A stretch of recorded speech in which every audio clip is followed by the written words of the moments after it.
Yesterday's phone call. Can I recover files from floppy disks?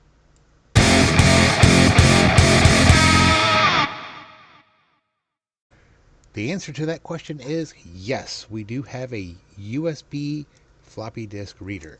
But this client had called me up, had purchased a new laptop, and her comment was, it doesn't come with an A drive. They haven't come with an A drive for a long, long time. So that must tell me how old her previous laptop is. So, yeah, I'm expecting that person to come in today so I can convert her files from floppy to flash. So, joy, joy. Anyways, you guys have a great day. Talk to you later. Don't forget to like, share, subscribe, follow. Link is in the bio. And you want me to try and install Office 98 on your Windows 11 laptop? Ooh.